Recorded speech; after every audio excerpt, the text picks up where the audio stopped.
Next up is a request from the movie critic dude, and he's requested that I cover the Marmaduke movie, or rather, the Marmaduke movie from 2022.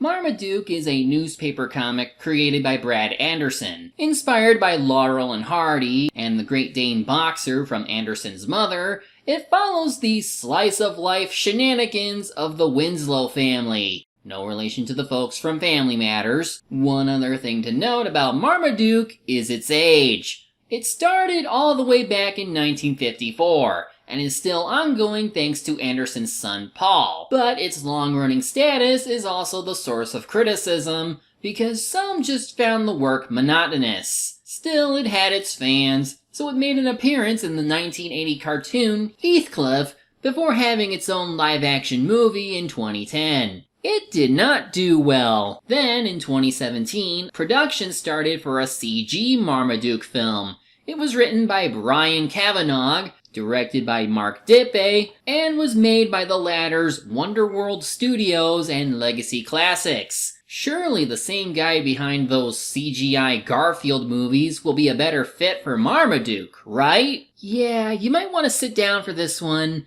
It's gonna be rough. As we begin... Once upon a time, there lived a very large and very sad doggy. His family got mad at him just for being himself. Yeah, that's the comic strip's humor in a nutshell, and you can apply that comment to any pet. He's been locked inside the house so he doesn't cause trouble for Billy's birthday. Speaking of, let's see how the animation plays out. Here's your birthday, doggy. Aw, gee, thanks. Where's Marmaduke? He's up in my room being punished. Okay, the movements can be a little stiff, but those designs... It seems like an attempt to mimic something from Illumination, but it's not quite there. Then again, this is a low-budget film, so we're getting some unappealing characters. Speaking of, Marmaduke is voiced by Pete Davidson of Saturday Night Live, while Phil and Dottie Winslow are voiced by David Kushner and Julie Nathanson respectively. King Tut, who is from the comics by the way, is voiced by Stephen Stanton. And there's one other notable actor we'll get to later. For now, what did Marmaduke do to get in trouble? Can't be mad at me for being a dog. All dogs like to chase cats. Phil's favorite chair, but he knows we like to wrestle over it. Okay, now I'm starting to see why this humor wouldn't have worked well in the comics. Huh? He's cooking my favorite. Okay, yeah, this is really bad. Marmaduke's facial expressions are really all over the place. Even the CGI in the live-action Scooby-Doo movie looked better than this. And this version of Marmaduke is a departure from the comics. Comic Marmaduke is a handful, but he's still lovable regardless. Here, he's just an entitled jerk. Get away from me!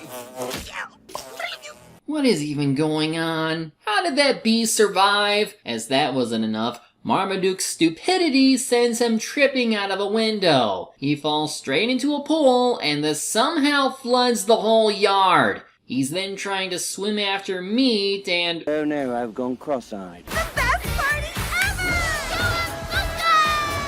Now Phil is really thinking about sending the dog to obedience school. Even Dottie agrees with him, especially once the pool flop went viral. This mishap catches the attention of a famous dog trainer named Guy Hilton, voiced by Brian Hull, aka the voice of Dracula in Hotel Transylvania 4. He wants the challenge of training an unruly dog, but until that happens, the kids take advantage of their dog's popularity. Because why not? Kids will do anything to get attention and money, and they're not the only ones. Yes, right now. I don't want a cat that goes meow. I don't want a bird or a fat old cow. I want that dog bow wow. Why? You're already famous. I mean, he said he stopped training dogs until he found one worthy of a challenge, but that was over a year ago. You must still have fans and followers somewhere, but I guess he has an obsession over Marmaduke, and he hopes to train him for an upcoming dog show. And Phil is on board when he hears what the winner will earn. $1 million. We're We'll in. think about it. Dottie eventually goes along with the idea, so it's time for training. But first, we have Billy riding Marmaduke like a cowboy. Oh, sorry, table. Sorry, chair. The cowboy. Looks like Marmaduke isn't the only noisy one around here. As part of Marmaduke's training, Guy strips him of his dog tag and calls him Dog. Our main character needs to work his way up to champion, but he wants no part of this.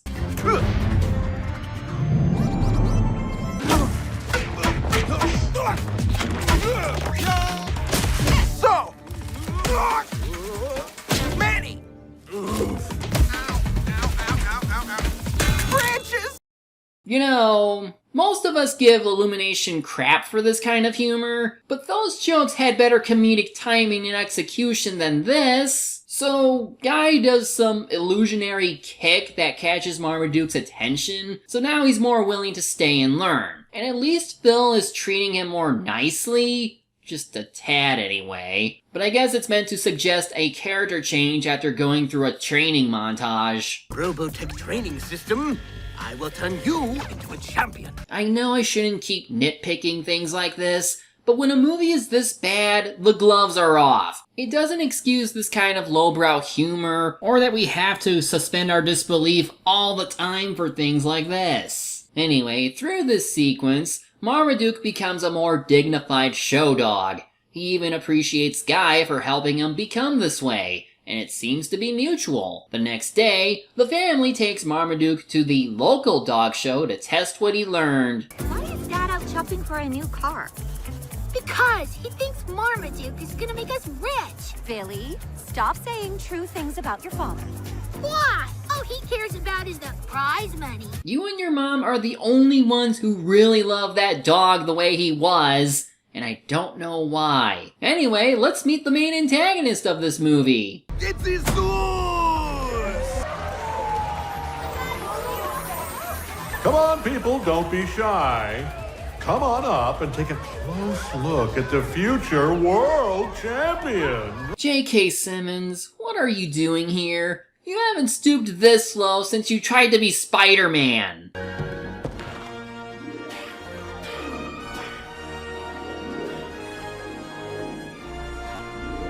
Here, he's playing the pompous dog who thinks he will become champion. Well, at least Marmaduke will have a chance given Guy's training. Wow, this is all for me?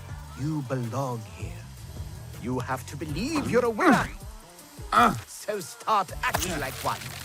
Okie dokie. Yeah, I'm not sure if Guy can actually hear Marmaduke's words, or if those are just barks to him. And even though Marmaduke hasn't displayed any of his new talents, Zeus still tricks him into believing that they're only here for the food. In any case, he overeats and starts emitting visible gas. He tries to suck in his gut before the event, but the predictable happens in 5, 4, 3, 2...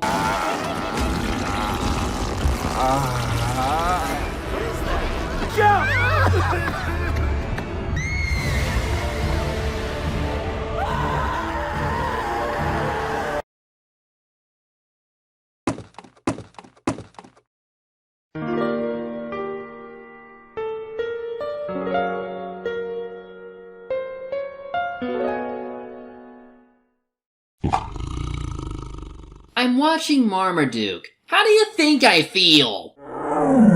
I didn't think it was possible for a fart joke to be worse than anything I've seen before, but they've done it! Naturally, Guy is pissed and disowns Marmaduke. I thought he wanted a challenge. And the family gets caught in this mess too. Billy's friends are now posting crap about Marmaduke. Even Barbara, voiced by Erin Fitzgerald, gets made fun of by her classmates. And the parents? Well, not really changed much. Although Phil seems to sympathize with Marmaduke at least, King Tut, who I guess is their pet as well, says that things will have to blow over eventually, but unfortunately that's not going to be the case because Guy asks for payment for his training. Huh?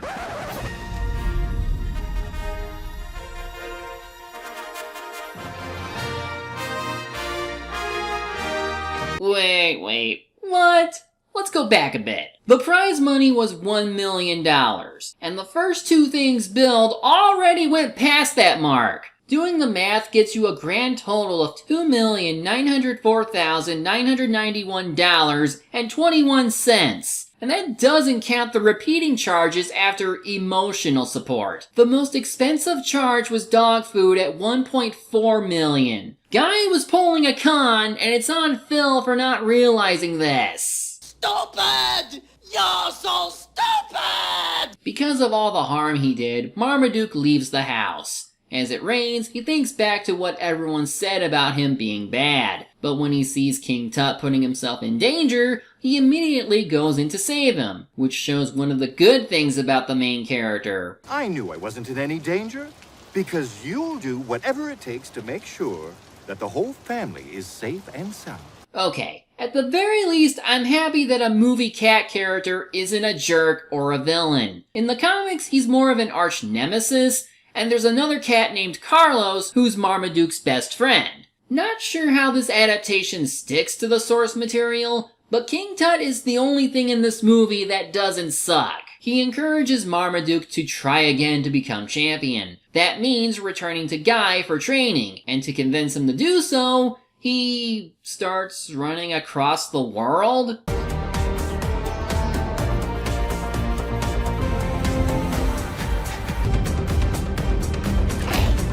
I mean, yeah, that would be impressive, but how does that even work within Marmaduke? This sort of gag has no place in the comics. But even with all that, Guy isn't impressed. Hey!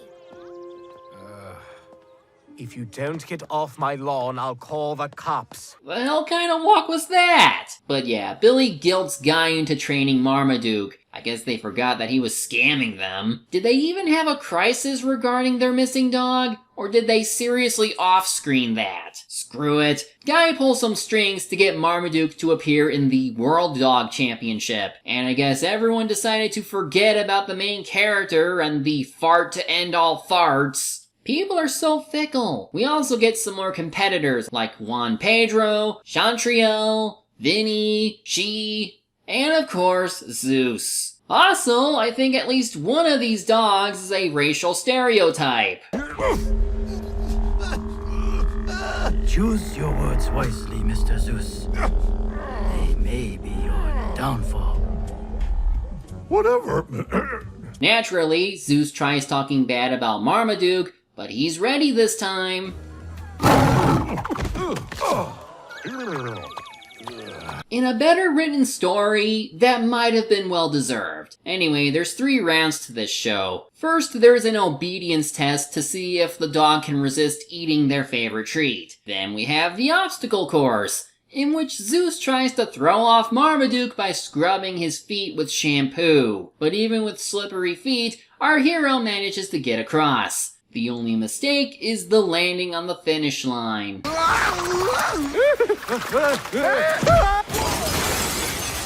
So, yeah, Guy's injury leaves him out of the competition, and without a trainer, Marmaduke can't compete. Which is why the family, through whatever lesson they learned, decides they'll help him in the final stage, which is the talent show. There's this one judge who's been super stern and harsh the whole time, and she gives everyone a single point besides Zeus. Apart from that, what's his talent event? You are now in a trance. You will now obey Zeus. This is not funny. Now it's Marmaduke's turn. He doesn't have the talents of the other competitors, so he does the cowboy thing with Billy and King Tut. He parkours all over the arena while Billy fires pistol rounds? Meow. Dance. Meow. Meow. Okay, whatever. It leads to a random dance scene. Even Guy is into it from his hospital bed. But even with the cheers from the crowd, Zeus wins. But then we learn that the one lady judge is actually one of the co-owners of Zeus from the previous dog show. Who the heck is that guy? Security! Security! What are you guys doing? Hey! I guess they quickly put 2 and 2 together, so she is the winner now. This naturally pisses off Zeus, who tries running away with the trophy, only for Marmaduke to stop him with his own force kick thing. I don't know. This knocks Zeus over a platform that's about to land on Billy, so Marmaduke has to go rescue him.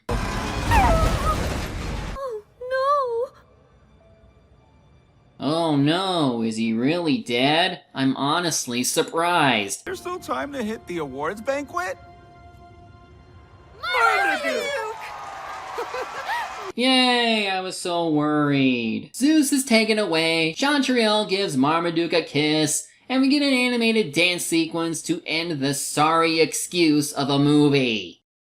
Well, we found something on par with Space Chimps 2, Dougal, and Norm of the North. Like, holy crap, this is just sad. It's like they tried to be Illumination, but without the quirks, it's just unfunny. The animation on Marmaduke is just so creepy at times. Like, some of the other characters looked better than others, but even then, a lot of it feels subpar. The less can be said about the story, the better. Any attempt to make a point about Marmaduke being lovable despite his flaws gets brushed aside for flatulence jokes. The live-action movie can't be much better, but this movie scored a goose egg on the tomato meter, which is saying something, and it is far below the standard of a longtime comic strip with a decent following. It's as if the problems of the live-action movie were ignored, and the writers hoped that just being animated was enough for the kiddies. I can only hope those who worked on it moved on to better things.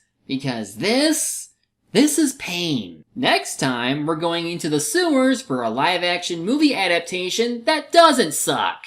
I hope to see you there. Marmaduke says bow, wow, everybody now, bow, wow. Then there's cats, I gotta chase them. It's a dog's job, it's my description. Cars and bugs.